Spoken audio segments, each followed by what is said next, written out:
Lorsque nous étudions le discours scientifique d'une discipline quelconque, nous pouvons poursuivre trois objectifs distincts. Premièrement, justifier notre adhésion à tel ou tel cadre théorique en l'affiliant à un courant scientifique dominant à une époque donnée. Deuxièmement, décrire, le plus objectivement possible, le comportement discursif d'une ou plusieurs personnes menant des recherches dans la discipline. Troisièmement, remettre en question les choix théoriques de notre science à la lumière de nouvelles expériences ou de nouvelles perspectives scientifiques. En linguistique, l'étude du discours scientifique s'est souvent limitée à la poursuite du premier objectif. En effet, de nombreux articles ont été publiés justifiant l'adhésion de leurs auteurs ou le refus d'adhérer à un courant théorique. Le générativisme, pour ne pas le nommer, à partir d'une conception de la linguistique s'apparentant tantôt aux sciences dites humaines, tantôt aux sciences de la nature. D'autres chercheuses et chercheurs, orientés vers leur deuxième objectif, ont tenté de décrire le discours scientifique des linguistes à partir d'un certain nombre de critères objectifs, applicables à l'ensemble des disciplines scientifiques contemporaines.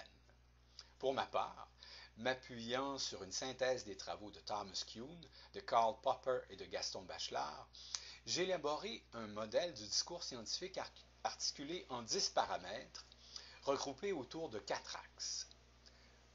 Premier axe et premier paramètre, le caractère discontinu de la découverte scientifique contemporaine.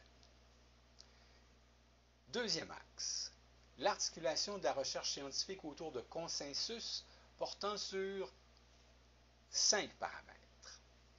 Paramètre 2, la nature et la portée des problèmes les plus importants. Paramètre 3, la meilleure façon de résoudre ces problèmes et d'expliquer les phénomènes à l'étude. Paramètre 4, les résultats prévisibles du cadre théorique ou analytique retenu.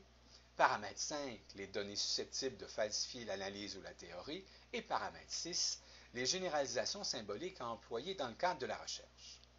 Troisième axe, la nature relativiste de la perspective scientifique, déclinée en 3 paramètres. Le paramètre 7, la conception abstraite de l'objet. Le paramètre 8, la configuration logico-mathématique et hypothético-déductive de la théorie expliquant les propriétés et relations de l'objet. Et paramètre 9, la visée falsificatrice du processus de vérification et de démonstration de la théorie. Quatrième axe et 10e paramètre, la finalité synthétique de la dialectique scientifique. Ce modèle permet de caractériser et de différencier les textes théoriques auxquels il a été appliqué, et ces textes se conforment, de façon explicite et non contradictoire, à une majorité de paramètres d'une majorité des axes, ce qui permet à ce modèle de résister jusqu'ici à la falsification. Il convient aussi de noter que tous les textes étudiés ont vu falsifier leur conformité explicite et non contradictoire à au moins un des paramètres de l'axe portant sur la nature relativiste de la perspective scientifique.